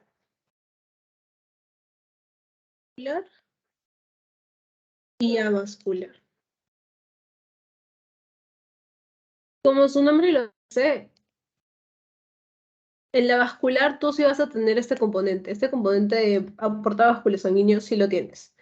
Entonces, ¿qué te falla? La reducción.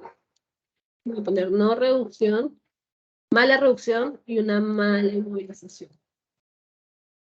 En cambio, en la avascular, como su nombre lo dice, lo que te falla es el aporte vasculosanguíneo.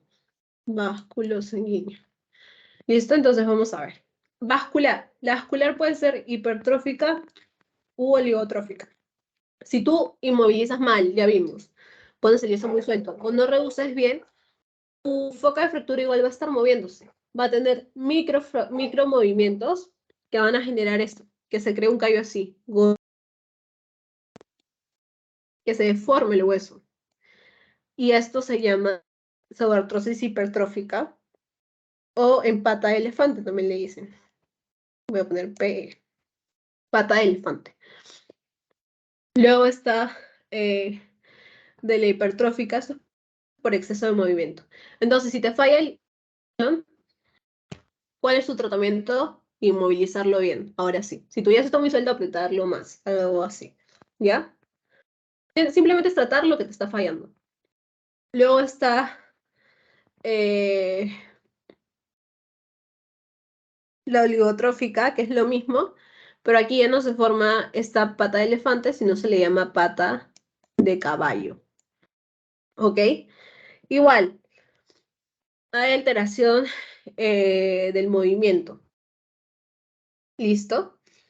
Entonces lo que haces es inmovilizar bien. Y hay una normotrófica, que no está aquí.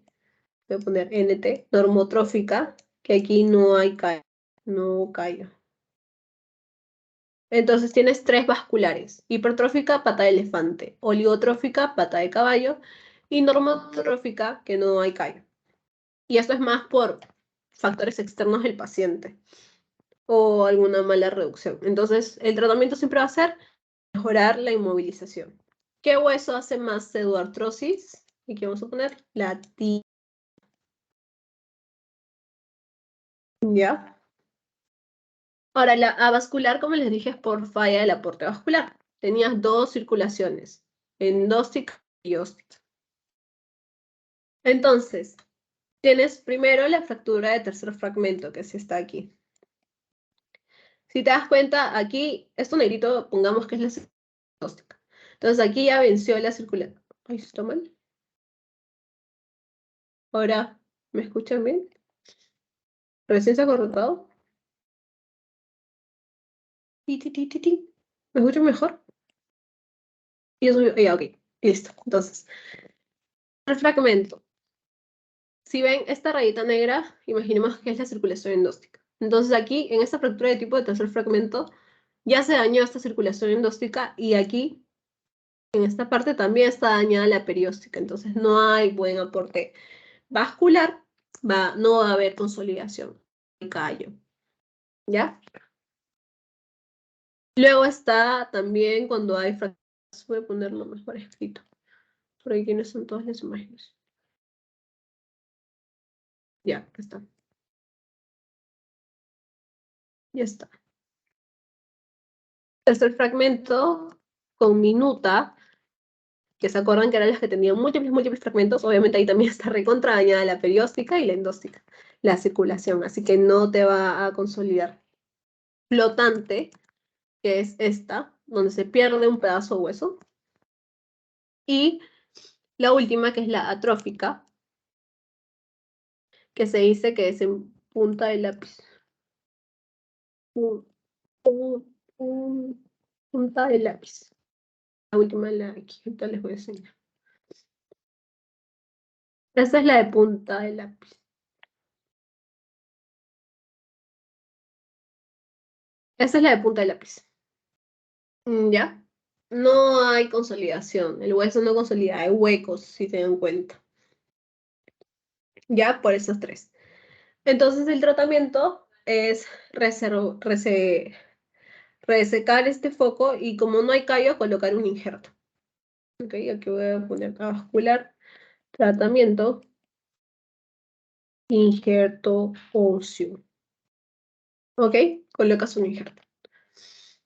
Luego tienes la artrosis secundaria o rigidez articular. Esto es porque, obviamente, yo sé que he dicho que es muy importante la inmovilización, pero el paciente no le puedes dejar años, meses o más de lo debido inmovilizado. Digamos, tienes que dejarlo inmovilizado calculando en cuánto tiempo va a consolidar, porque ustedes saben que se necesita de reposo para que consolide. Entonces, hay veces en que por A o B razones el paciente queda, bueno, hay mucha inmovilización, el paciente no se moviliza de manera precoz y se genera esta artrosis o rigidez secundaria, que para esta ya no hay cura, es como la enfermedad por degeneración, ya está degenerado el cartílago, ¿me entienden? Ok, ya no hay cura. Hasta la necrosis vascular, que también es importante, que yo lo que quiero es que entiendan es que esta la van a tener en todos los huesos que tengan cuello. Entonces se pone a pensar, ¿qué huesos tienen cuello? Fémur, cuello de fémur. Húmero, el radio tiene cuello. El escafoides en el carpo también tiene cuello. Y por último, el astrágalo, me parece. ¿Ok? Entonces tiene 5 huesos en la necrosis vascular. Como su nombre lo dice, ocurre porque la fractura, digamos, genera el compromiso de la arteria y ya no va a irrigar la cabeza. ¿Ya? Ya no va a irrigar la cabeza, esa cabeza se necrosa y la tienes que quitar. Esto generalmente se trata con prótesis. Y también tienen que acordarse que para diagnosticarlo, gol estándar, resonancia magnética. ¿Ok? Ahí puedes ver clarito tu foco de necrosis. Es justamente eso, la necrosis vascular. Luego está la atrofia de Sudeck, que también se llama síndrome de dolor regional complejo. Síndrome de dolor regional complejo. ¿Ok? Esto es más bueno, es la presencia de un dolor, como su nombre lo dice, que va a ocurrir porque se genera una activación continua de lo que es el sistema simpático. Entonces, el daño original va a generar dolor y esto va a llegar a tu sistema simpático. Luego, este dolor va a estimular este sistema simpático y va a regresar, este estímulo va a regresar al área que se infectó, que se afectó de manera original. Este estímulo va a generar respuesta inflamatoria en esa área. Espasmo vascular, edema, aumento del dolor. Y es así como te va a venir tu paciente. Tu paciente te va a venir con tumefacción, o sea, hinchado, sudoración, aumento de la temperatura a nivel de su extremidad afectada. Por ejemplo, acá está. Dolor quemante, hinchazón, parches rojos. ¿Ok? Todo esto te va a generar esta activación continua del simpático. Edema, y este dolor no va a calmar igual con la analgesia.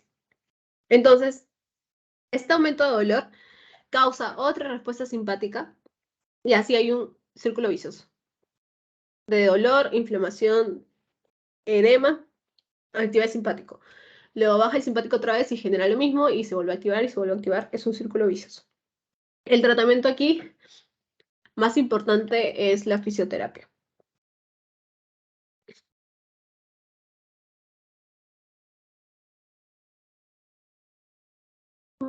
Fisioterapia en farmacológico puedes usar opioides para calmar tu dolor, antidepresivos tricíclicos, de ahí pues bloqueos nerviosos, ¿ok? Y psicoterapia, porque esto se vuelve un dolor crónico, o sea, es un paciente con dolor crónico, un dolor que no, imagínate vivir con dolor, eso puede afectar a nivel de tu salud, puede afectar tu salud mental, puede generar ansiedad o depresión, por eso es importante también brindar psicoterapia a estos pacientes y tratamiento para el dolor. En las sistémicas está la trombosis venosa profunda. Ya, este es un trastorno clínico que va a estar asociado a lo que es el desprendimiento del coágulo, ¿ok? Entonces aquí los pacientes se van a venir con dolor, edema, eritema y calor local. ¿Cómo lo puedes detectar? Tienes un signo de Homans, que hay un dolor en la pantorrilla cuando el paciente hace flexión dorsal, que es el signo más común, el de Homans. Luego también hay factores de riesgo para esta trombosis venosa, que es una inmovilización prolongada, edad avanzada, alteraciones circulatorias, el tabaquismo también es factor de riesgo para esta patología y la obesidad también. ¿Ok? La prevención se puede dar, si el factor de riesgo es inmovilización prolongada, como prevención puedes brindar una movilización precoz para que el paciente no tenga movilizado y no tenga riesgo de desarrollar trombosis venosa profunda. ¿Ok? Oncológicos está la anticoagulación con enoxaparina, 1 gramo. Perdón, 1 gramo no, 1 miligramo por kilogramo. ¿Listo? En pacientes que tú veas que van a tener que es imposible darles movilización precoz, que van a tener un largo periodo de inmovilización, de estar echados en cama. A esos les puedes brindar anticoagulantes, como la enoxaparina. Por ejemplo, en pacientes que tengan fracturas de cadera, fracturas de pelvis, que ya sabes que no se van a mover de acá a un buen tiempo. Les brindas eso de profilaxis para que no desarrollen trombosis venosa profunda. ¿Ok? Ahora vamos a pasar a las heridas, que esto es un poquito más fácil. ¿Listo? Entonces, por aspecto, tienes tus heridas cortantes, tienes tus heridas contusas, tienes tus heridas punzantes, tienes atracción, abulsión, acolgajo, abrasiva y erosiva. ¿Cuál es la diferencia? Las cortantes tienen bordes netos, o sea, los bordes bonitos, delimitados, como ven aquí en el triángulo. Las contusas no tienen bordes netos. ¿Ya? Las punzantes se originan por arma blanca. Las heridas por atracción es por aplastamiento de un segmento corporal. Las heridas por abulsión también se pueden llamar por arrancamiento o amputación, es porque se extirpa un segmento corporal. Las heridas a colgajo mantienen su base a la piel. ¿Ok? Es como un pellejito, por así decirlo, como que todavía está unido todavía a tu cuerpo, ¿ya? Pero está suelto, como un colgajito. Eso es la herida a colgajo. Están unidas por su base. Y abrasiva o erosiva es por la pérdida de la epidermis. Las otras capas de la piel van a estar conservadas. La única que se va a perder es la piel. Por profundidad pueden ser superficial o perforante. Por los detritos puede ser limpio o sucia. Por el mecanismo, por los diferentes objetos que la causen. Y si pierde sustancia, puede ser sin o con pérdida de sustancia. ¿Listo? Ahora, en lo que es el manejo, ustedes ya saben que cuando hablamos de heridas, a su momento, lo principal era la limpieza quirúrgica. Eso es lo primero que tú vas a hacer. Es lo principal, limpieza, ¿ok? Limpieza quirúrgica y debridamiento. Ahora, ¿cuándo derivar? Paciente cuando ves que en el hospital los medios son inadecuados o la infraestructura es inadecuada como para poder tratarlo. Cuando el personal que atiende no tiene mucha experiencia, cuando las lesiones son muy graves, cuando las heridas son muy complejas o cuando tienen mucha contaminación o son muy grandes. Derivas, ¿ok?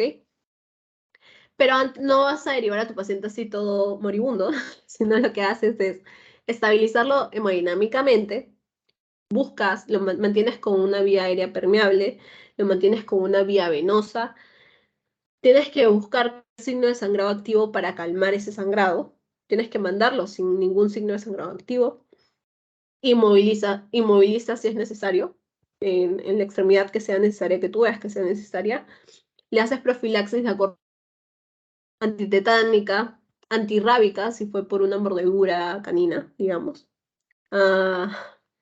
o antibiótica, ¿no? Y obviamente tienes que avisar al centro al que vas a derivar que lo estás derivando. Ahora, hay dos fases cuando manejas una herida. Hay una fase séptica, ¿ok? Que es la del inicio, cuando todo está cochino y tú estás limpiando, empiezas a limpiar.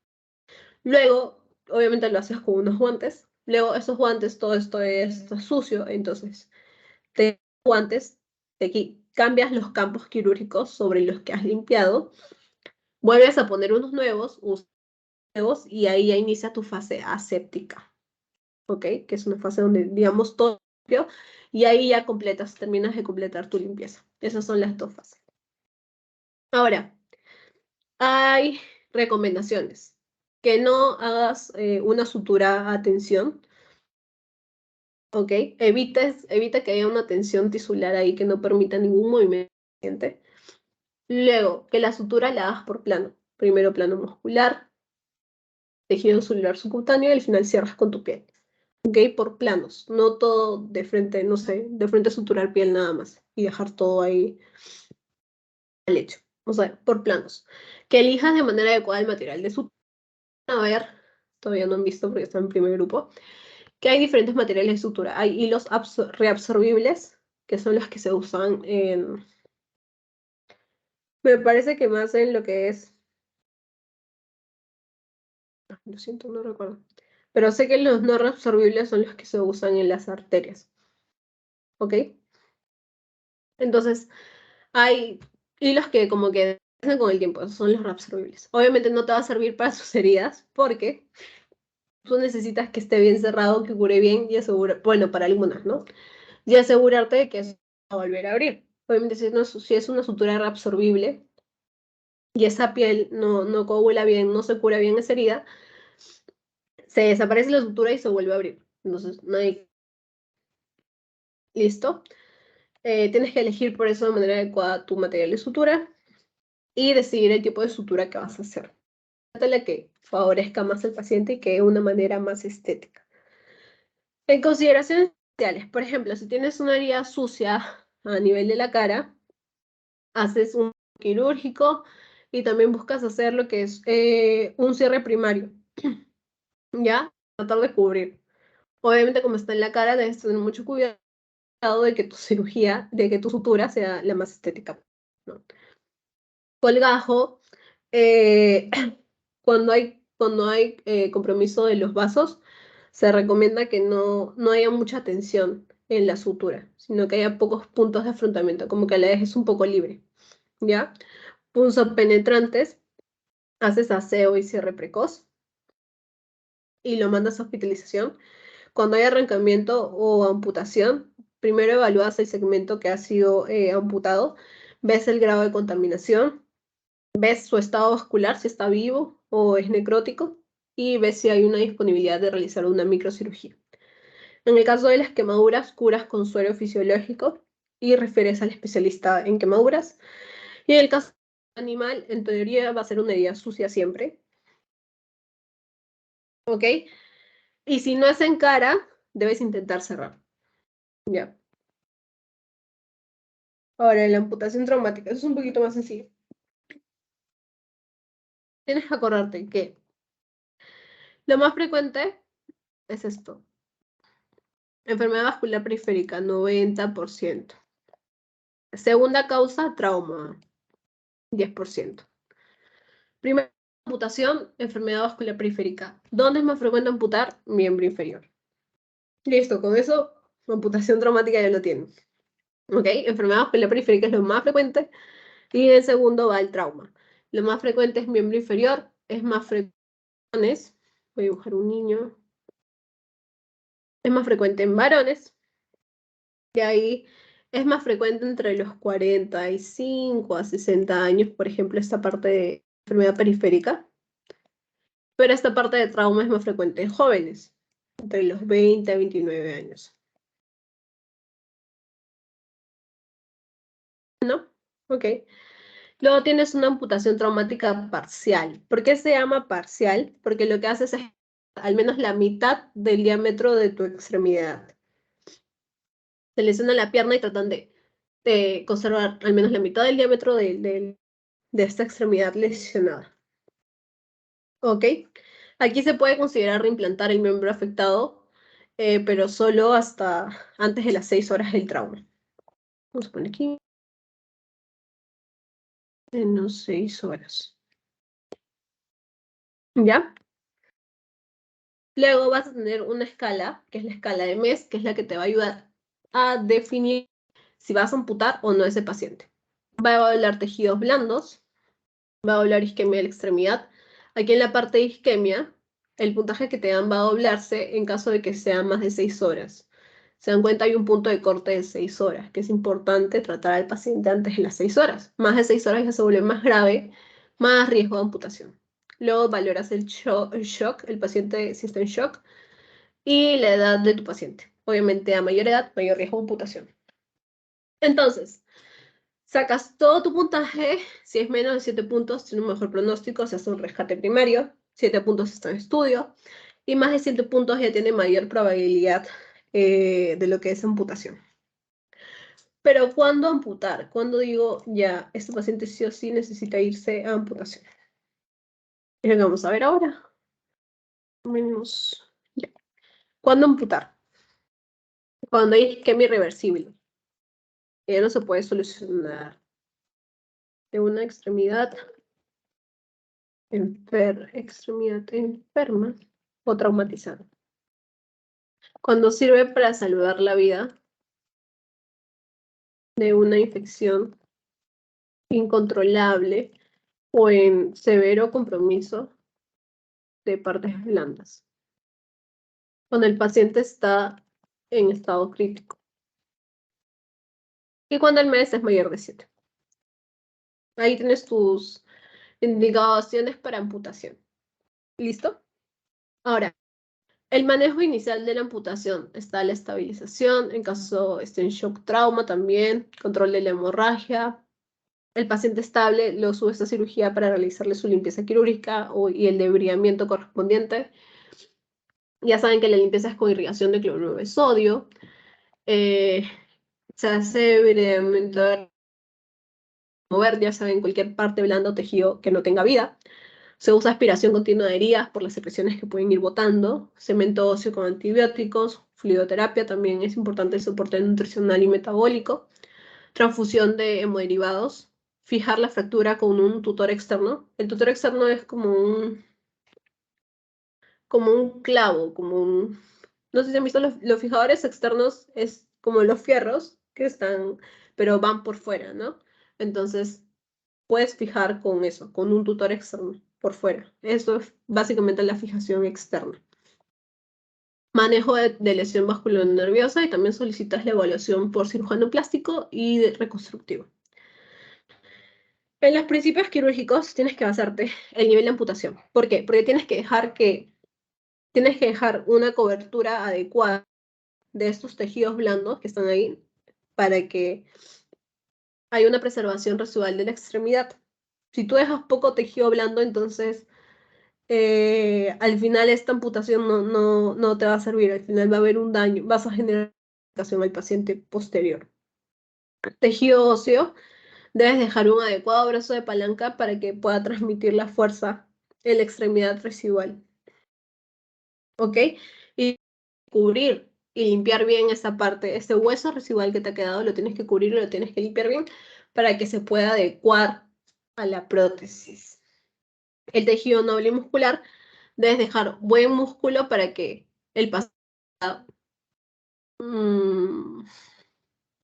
responder al estrés que genera la marcha al caminar, ¿no? Estamos hablando de amputaciones de miembro inferior. En el caso de nervio, tienes que hacer nervio y luego tensionarla de manera distal. Y en el caso de los vasos, identificar el paquete y, como dije, usar suturas no absorbibles, no reabsorbibles, que no se pierdan luego. Y eso sería todo.